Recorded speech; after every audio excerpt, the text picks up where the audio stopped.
नमस्कार, मी प्रभाकर लोंढे, खडतार प्रवास वर्तमानपत्राचा तथा खडतार प्रवास यूट्यूब चॅनलचा मुख्य संपादक।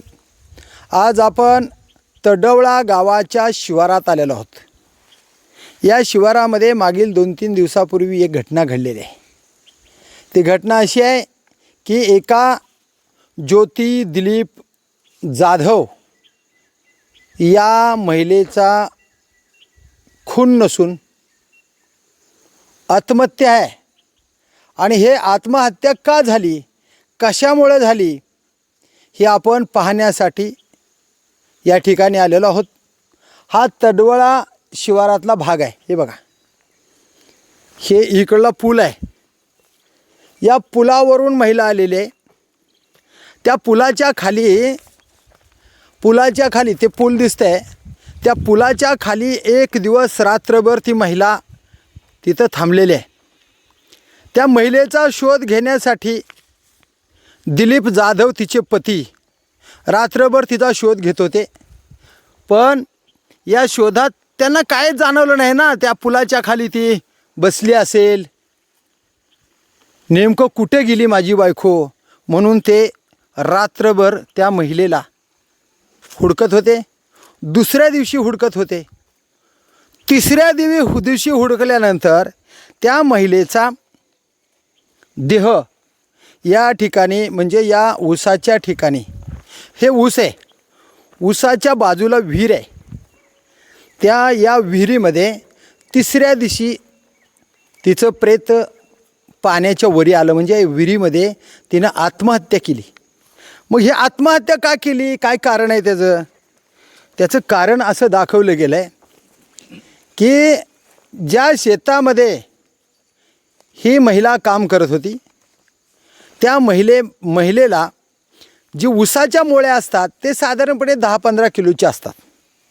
पण ती मोळी किमान 25, 30, 35 किलो वजनाची बांधत होता। आणि ही महिला वारंवार सांगत होती की मोळ्या लहान लहान बांधा, कमी वजनाच्या बांधा, मी जेवलेले नसते, हे रात्र आहे, बेरात्र आहे, रात्र दिवस काम करावं लागतं आणि ट्रॅक्टर ट्रक भरून द्यावा लागतो, हे वजन मला सहन होत नाही, असं ते सारखं म्हणायची। पण वारंवार या मोळ्या मोठ्या वजनाच्या बांधायच्या आणि या त्रासाला कंटाळून या महिलेनं विचार केला, जगण्यापेक्षा मेल्यालं बरं। तिचा नवरा तिला सांगायचा, आपण गरीब आहोत, लोकांच्या उचली घेतलेल्या आहेत, ती उचल आपल्याला फेडेपर्यंत सहन कर। पण त्या महिलेनं बोलून काही दाखवलं नाही। आपल्या नवऱ्यालासुद्धा तिच्या अंतकरणातल्या हितगुजाच्या गोष्टी तिनं सांगितल्या नाहीत। तिने शेवटी करायचं ते केलं आणि या विहिरीमध्ये तिनं आत्महत्या केली। आता तिचे पती आपल्यासोबत आहेत, त्यांना आपण विचारणार आहेत। या लोकांमध्ये तुळजाभवानी ऊसतोड संघटनेचे महाराष्ट्राचे संस्थापक अध्यक्षसुद्धा आहेत। आता हे काय पवित्रा घेणार आहेत ते आपण त्यांना विचारण्यासाठी आपण तडवळा शिवारात विहिरीच्या बाजूला, ज्या विहिरीमध्ये ज्योती दिलीप जाधव हिनं आत्महत्या केली, त्याच ज्योतीचे पती दिलीप जाधव आपल्यासोबत आहेत। सोबत दुसरे आहेत संघटनेचे अध्यक्ष सुरेश पवार, तुळजाभवानी ऊसतोड संघटनेचे ते महाराष्ट्राचे अध्यक्ष आहेत। आपण त्यांना विचारूया त्यांच्या पतीला नेमकं काय झालं हो बाबा, तुमचं नाव सांगा अगोदर। दिलीप बळीराम जाधव। हां, आमच्या बायकोला मुळ्याचं जास्त वजन होत होता म्हणून ते रोज सांगत होती। हां, तरी मुळी मोठे बांधल्यामुळे त्याला वजन सहन झालं नाही। त्याच्यामुळे ते कोणाला ना बोलता सकाळी 8 वाजता ती फरार झाली। आम्ही लई त्याला हुडकलं पण ती का आम्हाला सापडली नाही। किती दिवस हुडकत होतात त्याला आम्ही 2-3 दिवस हुडकले, हां, तरीच ती का आम्हाला सापडली नाही। हां। आणि ह्या विहिरीत कधी उडी टाकली हे सुद्धा आम्हाला माहीत नाही। किती मुलं आहेत तुम्हाला? एक मुलगा आहे आणि एक मुलगी आहे। बरं, तुम्ही तुमचा जो मुकादम आहे त्या मुकादमाचं नाव काय सांगता येईल का? अनिकेत विनोद राठोड। अनिकेत विनोद राठोड यांनी किती उचल दिली तुम्हाला? 1.5 लाख।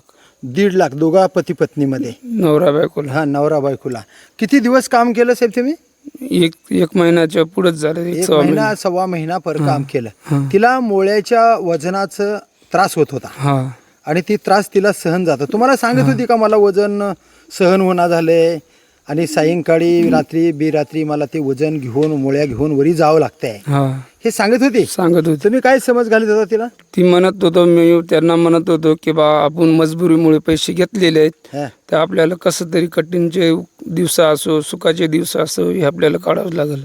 काय मागणी आहे तुमची आता? काय माझी एवढंच मागणी आहे की जे आमची पत्नी आत्महत्या केली हा. याचा आम्हाला काहीतरी लाभ मिळावा. बरं, आत्महत्या केली आणि ज्या शेतामध्ये केली त्या शेतकऱ्याचं नाव काय? तुम्ही मुकादम आहेत है ना? काय मुकादम, तुमचं नाव काय? अनिकेत राठोड. अनिकेत राठोड. किती दिवसापासून तुमच्या सोबत काम करतात हे लोक? 1.5 महिने झाली होत आली ते आता. बरं, ती मोळ्या बांधणारा जो कामगार होता हा. त्याला तुम्ही सांगत होतं का लहान लहान मोळ्या बांधा, मोठ्या बांधू नका, कारण महिलांना ते त्रास होणार झालाय सहन, असं काय सांगत होता? हो सांगितलं होतं. मग सांगून सुद्धा मोळ्या बांधणारे लोक जी होते ते मोळ्या मोठ्या बांधत होते. हा. कोण कोण मोळ्या मोळ्या बांधणारी माणसं? ते मुळे तुमचे कामगारच? हा.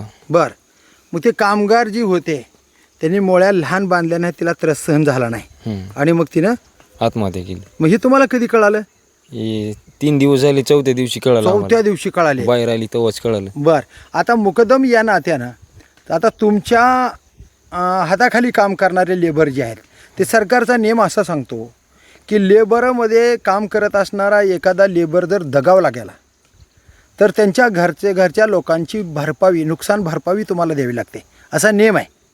मग आता हे भरपाई तुम्ही देणार आहात का? मालकाला सांगावं लागतं. आता हे मालकाला सांगा. आता मालक कोण आहे? ऋषिकेश धनाजी पाटील. कोण आहे ते? शेतकरी आहे का? नाही, वाहन मालक आमची. वाहन मालक. तुम्हाला सांगावं लागेल. आता तुमच्या वाहन मालकाचा जो करार आहे तो करार कारखान्यासोबत झालेला असते. हा. त्या कारखान्याकडे या दोघा नवराबाकीचे फोटो तुम्ही जोडून दिलेले असतात. हे आमचे टोळे आहे आणि या टोळीचं ही एक कोयता आहे म्हणून. त्या कोयत्याची आणि एक महिला दगावली याची माहिती तुमच्या कारखान्याच्या चेअरमनला दिली का तुम्ही? MDला वगैरे हो दिली? कारखान्याच्या चेअरमनला दिली का? MDला वगैरे माहिती दिली? आम्ही मालकाला देतो आमच्या. हां, ती मालकाने पुढे दिली. मालकाने पुढे देते. मग कारखान्याकडून आता हा. तुमच्या या महिला जी दगावली त्याची नुकसान भरपाई द्यावी लागते नियमाप्रमाणे. आता याच्या बाबतीमध्ये तुम्ही म्हणालात की आम्हाला मालकाला बोलावं लागतंय, है ना? कधी बोलणार आहे तुम्ही? बोलतो की आता उद्या बोलतात. बरं, काय म्हणणं आहे तुमचं? मालकाला बोललं तर पुढच्या कारवाई करणार नाहीत तुम्ही? करणार. हां, करणार. मालकाने जर तुमची नुकसान भरपाई दिली तर मग नाही करणार. मग नाही करणार. तर ऊसतोड अध्यक्ष साहेब, तुम्ही तुळजाभवानी ऊसतोड कामगार संघटनेचे संस्थापक अध्यक्ष आहात. आता मुकादम म्हणाले की बाबा हे जे प्रकार झालेला आहे तो आमच्या टोळीतच झाला आहे आणि आता आम्हाला ट्रॅक्टर मालकाला बोलावं लागेल.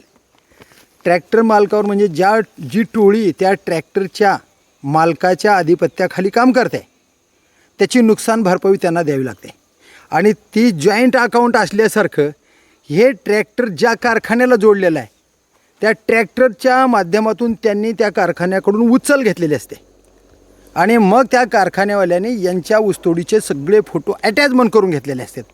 मग तुम्ही कारखान्याकडून या महिलेच्या आत्महत्येचा मोबदला कारखान्याकडून मागणार आहेत का मुकादमाकडून मागणार आहेत? नेमकं या महिलेच्या आत्महत्येचा मोबदला कुणाकडून मागणार? काय कारवाई करणार का मोबदला घेणार नाहीत? काय नेमकं? आता एकंदरीत मला या ऊसतोड कामगारांना न्याय मिळवून देण्याच्या बाबतीमध्ये एक सांगायचं आहे. ही जी महिला आहे ही पुसद तालुक्यातली आहे. बर. आणि एकंदरीत मंत्री संजयजी राठोड बंजारा समाजाचे जे पुसद कोणता जिल्हा येते? यवतमाळ जिल्ह्याचे आहेत. हा. आणि आदरणीय संजयजी राठोड साहेब यांच्या मतदारसंघातली ही महिला ऊसतोड कामगार आहे. बर. आणि ज्या वेळेस ही महिला ऊसतोड कामगार या विहिरीमध्ये उडी घेतलेली होती त्यावेळेस 9 तारीख होती. हा. आणि 12 तारखेला ह्यांना निदर्शनास आल्याच्या नंतर ह्यांनी या महिलेचा प्रेत या ढोकीच्या रुग्णालयामध्ये शवविच्छेदनासाठी त्या ठिकाणी ठेवलेलं होतं. त्यावेळेस मी जातीने त्या ठिकाणी उपस्थित होतो आणि उपस्थित असताना मी दवाखान्याचे प्रशासकीय अधिकारी यांना शवविच्छेदनासंदर्भात बोललो आणि SP शुगर फॅक्टरीचे जे काय शेतकी अधिकारी आहेत शेतकी अधिकाऱ्यांना देखील मी काय नाव आहे त्यांचं? ठोम काय नाव त्यांचं हां गुंडसाहेब कोणचे गुंडसाहेब का? गुंडसाहेब नाव सांगा त्यांचं पूर्ण.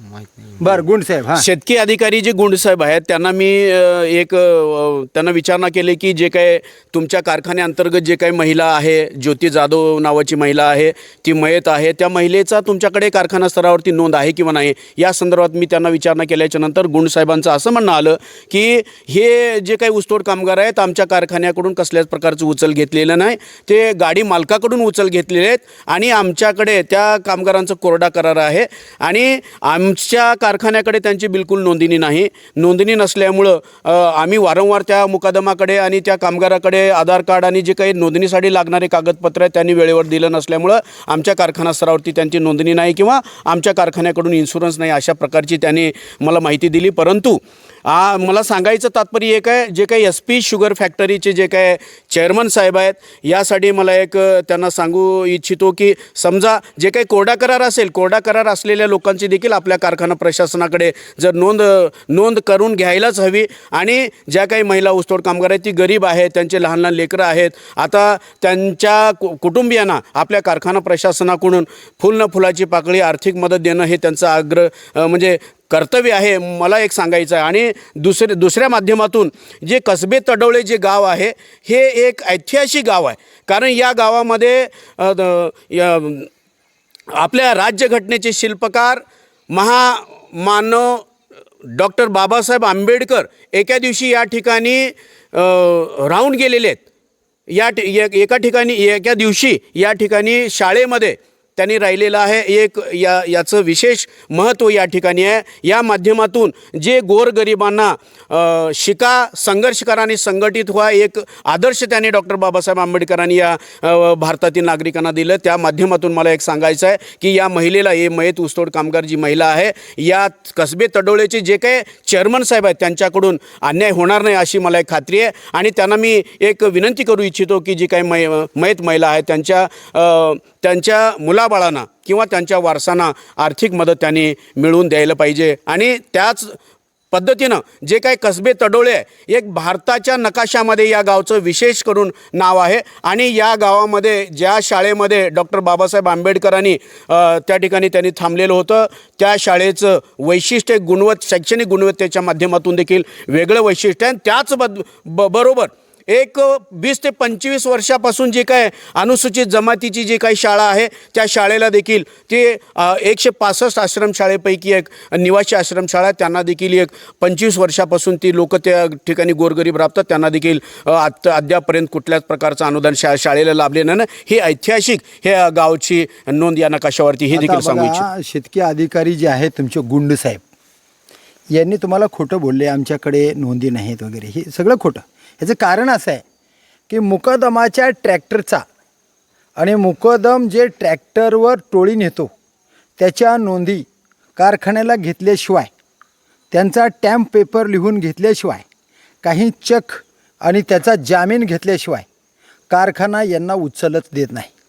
आणि मग या मुकदमाच्या अंतर्गत जी टोळी असते त्या टोळीनं जर एखाद्यानं पैसे बुडून पळून गेला तर त्या माणसाला आणून त्या कारखान्याच्या बंद खोलीमध्ये डांबून ठेवून सुद्धा पैसे वसूल केले जातात. मग जर यांच्या नोंदीच नसतील तर कुठल्या माणसाला आणून ते आपले पैसे वसूल करतात? याचा अर्थ असा आहे की त्याच्या नोंदी असतात. फक्त आता आत्महत्या केलेल्या महिलेला न्याय मिळवून देण्यासाठी तुम्ही संघटनेचा अध्यक्ष म्हणून तुम्ही काय करणार? कारखाना प्रशासनाअंतर्गत जे काही ऊसतोड काम करतात त्यांची उचल घेताना किंवा त्या कारखान्याअंतर्गत ऊसतोडी करत असताना शासन प्रशासनाने त्यांच्या नोंदणी घेणं ही अत्यंत गरजेचं आहे.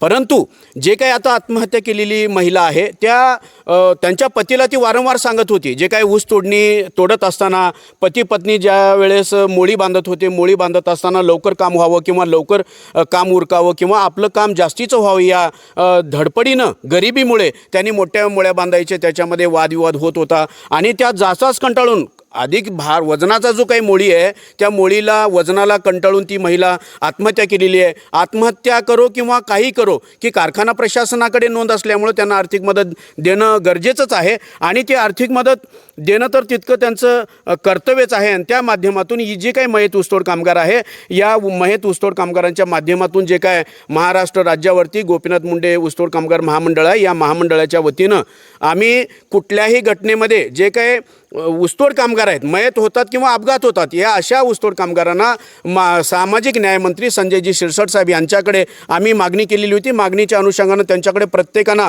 प्रति 10 लाख रुपये या मयतांच्या वारसांना देण्यासाठी आम्ही विनंती केलेली आहे. त्या पद्धतीनं मंत्रालय स्तरावरती शासन निर्णय निघण्यासाठी देखील कारवाई चालू आहे आणि थोड्या दिवसामध्ये ती प्रति 10 लाख रुपये देण्यासाठी त्यांनी GR काढल्याच्या नंतर ही प्रत्येक लाभार्थ्यांना 10 लाखाची आर्थिक मदत मिळणार आहे. आणि या माध्यमातून मला या महाराष्ट्र राज्याचे अर्थमंत्री अजितदादा पवारसाहेब यांना कळकळीची विनंती आहे. त्यांनी ज्याप्रमाणे महामंडळाच्या मंचावरती जी काही घोषणा केलेली आहे त्याप्रमाणेच या मयत ऊसतोड कामगार असो किंवा कोणत्याही घटनेच्या योजने कल्याणकारी योजनेला जी काही आर्थिक मदत महामंडळाकडे द्यायचं आहे त्या पद्धतीने त्यांनी घोषणा केल्याप्रमाणे प्रतिवर्षी ह्या महामंडळाकडे त्यांनी आर्थिक तरतूद करावी. आणि त्याचबरोबर या मयत ऊसतोड कामगारांच्या वारसांना प्रति 10 लाखाची आर्थिक मदत मिळवून देण्यासाठी आदरणीय अजितदादा पवार साहेबांनी देखील लवकरात लवकर याच्यावर निर्णय घ्यावा एवढीच विनंती आहे. विनंती. तर सर तुम्ही कोणत्या गावचे? Lucky lucky. कोणचं म्हणजे तालुका कोणता? तालुका पुसद, जिल्हा यवतमाळ. तालुका पुसद, जिल्हा यवतमाळ. 9 तारखेला आत्महत्या केली, 12 तारखेला तुम्हाला बॉडी दिसली, हो. बरोबर आहे? हो. तर बघा हे पुसदचे आहेत, यवतमाळ जिल्ह्यातले. पोट भरण्यासाठी तडोळा गावाच्या शिवारामध्ये ऊसतोडी करायला आलेले आहेत. या ठिकाणची जी मुकादम आहे त्या मुकादमाने याची जबाबदारी घेतलेली असते की आमच्या कामावर काय कमी जास्त झालं तर त्याची जबाबदारी आमची आहे. म्हणजे त्याची नुकसान भरपाई देणं मुकदमाला बंधनकारक आहे. आणि मुकदमाने कारखान्याला जे कागदपत्र दिलेले आहेत त्या कारखान्याची सुद्धा खुद्द जबाबदारी त्या महिलेला न्याय मिळवून देण्याची असते. आणि महाराष्ट्र सरकारकडं संघटनेचे अध्यक्ष तुळजाभवानी ऊसतोड संघटनेचे संस्थापक अध्यक्ष सुरेश पवार यांनी सुद्धा मागणी केलेली आहे. आणि आपल्या लोंढेसाहेब आपणास एक सांगू इच्छितो की जे काही महिला मयत झाली 9 तारखेला मयत झाली आणि 12 तारखेला या लोकांना ती निदर्शनास आल्याच्या नंतर त्यांना विहिरीतून बाहेर काढलं, त्यांचं शवविच्छेदन केलं. आणि त्या दिवशी वाहन मालक असो किंवा मुकादम असो यांचं देखील कर्तव्य त्यांनी त्यांच्या पद्धतीनं पार पाडलेलं आहे. आणि त्या ठिकाणी मी जातीनं हजर होतो. आणि मला सांगायचं एवढंच आहे की या महिला ऊसतोड कामगारांच्या कुटुंबियाची एवढी परिस्थिती फार इतकी गरीब आहे की या महिलेचा प्रेत आपल्या पुसद तालुका यवतमाळ जिल्ह्याकडे नेण्यासाठी देखील त्यांची ऐपत नसल्यामुळं हे ऊसतोड कामगार ज्या ठिकाणी ऊसतोडी करत होते या तडोळे परिसरामध्ये याच ठिकाणी त्यांचा अंत्यविधी देखील त्यांनी केलेला आहे. एवढं म्हणजे गंभीर परिस्थिती या ऊसतोड कामगारांची आहे. आणि मी या माध्यमातून गाडी मालक असो किंवा मुकादम असो त्या मयत ऊसतोड कामगारांचे 2 लहान मुलं आहेत, 5 वर्षाच्या आतले 2 मुलं आहेत. आणि त्यांनी जे काही मुकादमाकडून किंवा गाडी मालकाकडून जी काही उचल घेतलेली आहे ती घेतलेली उचल आता परत घेण्यासाठी किंवा त्याच्या मोबदल्यात काम करण्यासाठी हे जे काही दिलीप जाधव आहेत त्यांच्यावरती त्यांनी बर्डन आणू शकतात. यांना मला एक कळकळीची विनंती करायचं आहे की त्यांच्या आता लहान मुलाला सांभाळण्यासाठी किंवा त्यांचं पालनपोषण करण्यासाठी या दिलीप जाधवची अत्यंत गरज आहे. आणि तो काम बंद करून आपल्या गावाकडे देखील जाऊ शकतो. त्यासाठी या वाहन मालकांनी आणि या अनिकेत राठोड मुकादमानी त्यांनी जे घेतलेली उचल आहे ही उचल देखील त्यांना माफ करावी, त्यांच्याकडून मागू नये आणि त्यांना सक्तीचं करू नये हे देखील मला यांना सांगायचं आहे. म्हणजे त्यांना सोडून द्यावं असं मत आहे का तुमचं? एक तर परिस्थिती नाजूक आहे. परिस्थिती जर बघितलं त्यांची ऐपत जर राहिली असती तर ही त्यांच्या पत्नीचा प्रेत त्यांच्या गावी जाऊन त्यांनी अंत्यविधी केला असतं. मुलं बाळ सांभाळण्यासाठी बापाची गरज आहे, त्याला सोडून देण्यात यावं. बघा की खरंच आहे हे की त्याचा आधार संपलेला आहे. आपली जोडीदारीनं आपल्याला सोडून गेलेले आहे. लहान बाळांना सांभाळण्यासाठी आता बापाची गरज आहे. आणि मुकदमानं तेवढी मेहरबानी करून त्याला ती पैसे सोडून देऊन त्यांना मोबदला म्हणून त्या महिलेच्या आत्महत्येचा जो मोबदला आहे ते मोबदला कारखान्याकडून आणि मुकदमाने दोघांनी मिळून ते मोबदला द्यावा आणि घेतलेली उचलसुद्धा सोडून द्यावी आणि त्याला लेकरं सांभाळण्यासाठी त्यांना न्याय द्यावा, अशीच संघटनेच्या अध्यक्षाची सुरेश पवारांची मागणी आहे. तर बघूया येणाऱ्या काळामध्ये महाराष्ट्र सरकार या आत्महत्येकडे कसं बघतं आणि मुकदम कशा पद्धतीनं सहकार्य करतो. आणि कारखान्याचे चेअरमन सुरेश पाटील कशा पद्धतीने चांगल्या पक्षाचे लीडर आहेत, एका राष्ट्रवादी काँग्रेस पार्टीचे ते लीडर आहेत, ते चांगले नेते आहेत आणि कारखान्याचे चेअरमन आहेत. हे रक्कम किरकोळ आहे, पण गरिबाला न्याय देण्यासाठी त्यांनी मन मोठं दाखवावं आणि या आत्महत्या केलेल्या महिलेच्या नातेवाईकाला म्हणजे त्यांच्या मालकाला, त्याच्या लेकराबाळाला न्याय द्यावा, अशीच मागणी आहे. तर बघूया सुरेश पाटील कारखान्याचे चेअरमन आणि ऊसतोड मुकादम ट्रॅक्टरचे मालक कशा पद्धतीनं या महिलेच्या नातेवाईकाला न्याय देतील ती पाहूया. येणाऱ्या काळातच मी प्रभाकर लोंढे, खडतर प्रवास वर्तमानपत्राचा तथा खडतर प्रवास यूट्यूब चॅनलचा मुख्य संपादक. या चॅनलला सबस्क्राईब करा, शेअर करा, लाईक करा. आपला विचार आपण कमेंट बॉक्समध्ये नोंद करा आणि असेच अन्यायाचा प्रतिकार करणारे व्हिडिओ पाहण्यासाठी खडतर प्रवास यूट्यूब चॅनल सबस्क्राईब करा. धन्यवाद तडोळेकर, धन्यवाद धाराशिवकर.